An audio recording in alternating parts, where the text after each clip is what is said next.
Hi, I'm Adrian Halverstadt, the founder of the Criminal Justice Program here at Berkeley College.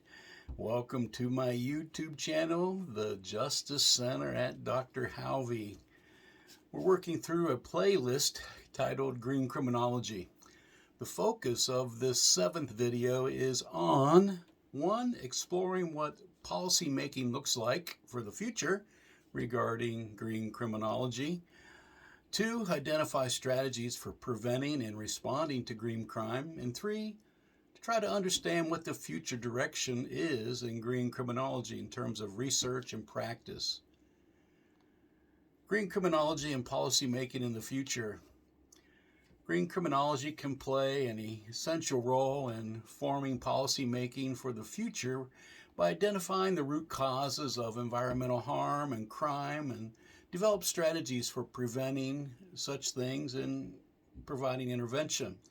Here are some ways in which green criminology can inform policy making for the future. 1. Through regulatory frameworks. Green criminology research can inform the development of more robust regulatory frameworks to prevent environmental harm and crime. This can include developing and enforcing environmental laws and regulations that hold corporations and individuals accountable for their actions.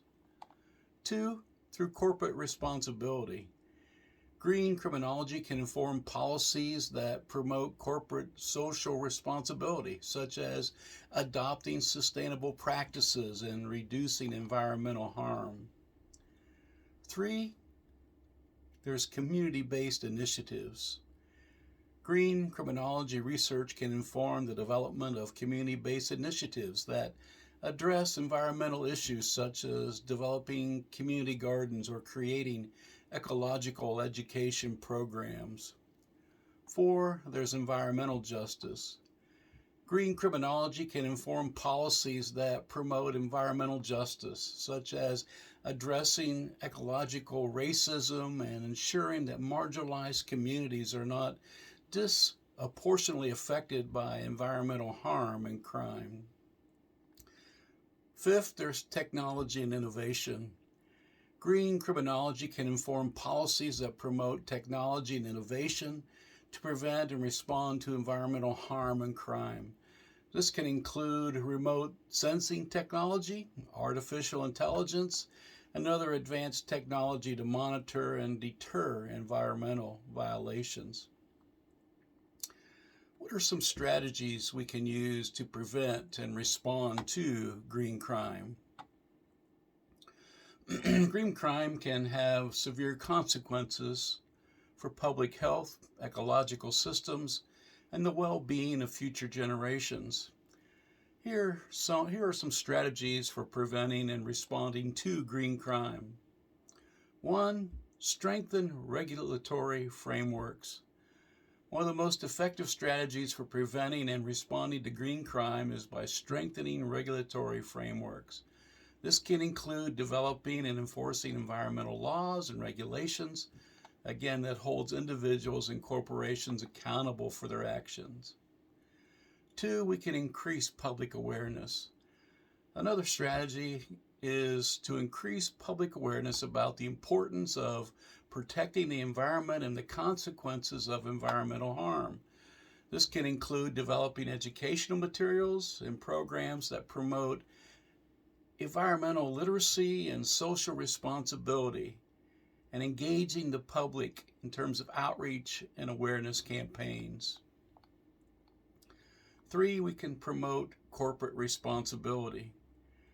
Encouraging corporations to adopt sustainable practices and reduce environmental harm can be an effective strategy for preventing green crime.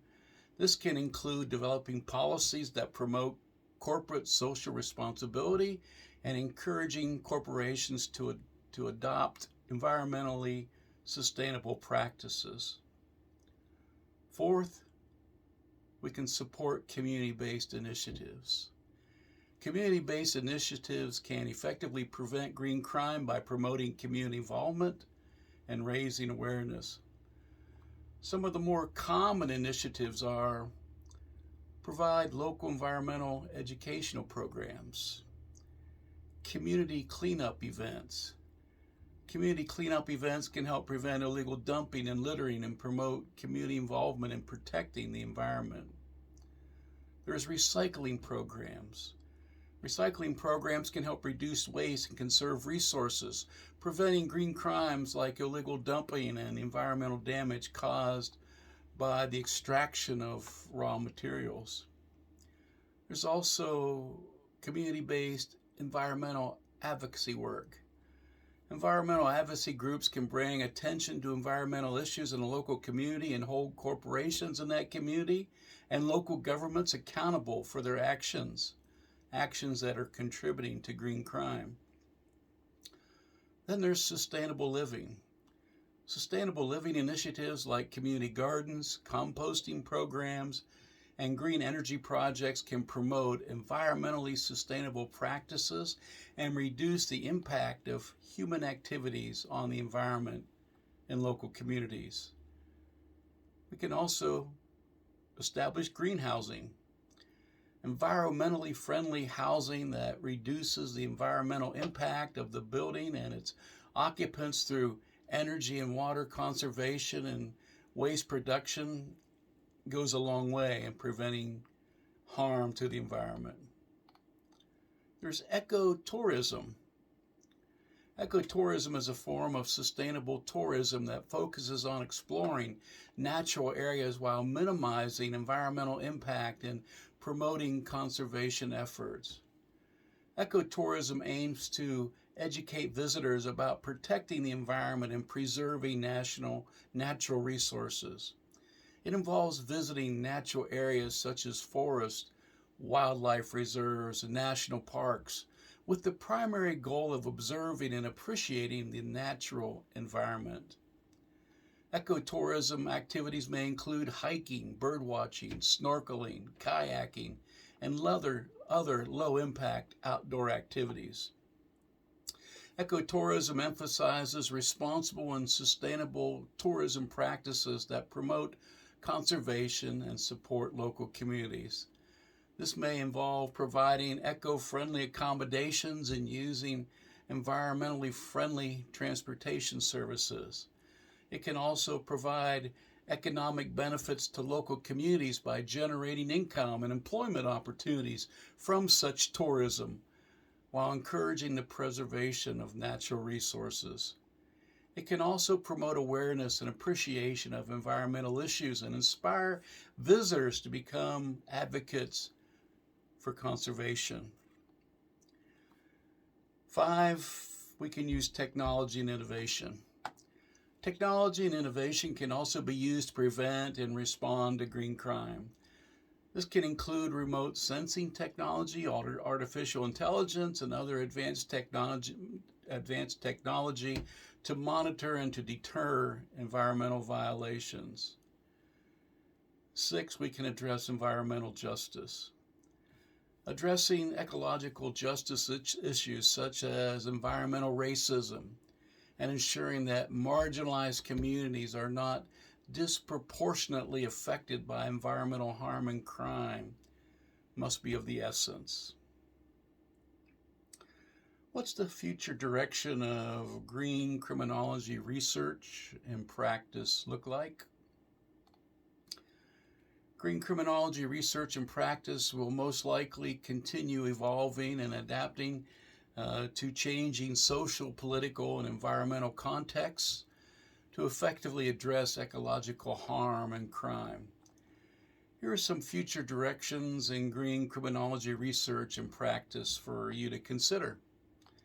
1, intersectionality. Future green criminology research should incorporate intersectional approaches that explore the connection between environmental harm, crime, and social inequalities such as race, class, gender, and sexuality. This can help identify how environmental damages are disproportionately experienced by marginalized communities and can inform more effectively the policies and practices that are needed to correct that matter. 2, there's global perspectives. Green criminology research should continue to expand beyond the traditional Western views and incorporate global perspectives that examine environmental harm and crime in various cultures and political contexts around the world. This can help to identify the root causes of environmental damage and corruption and inform more effective prevention and intervention strategies. 3, there's technology.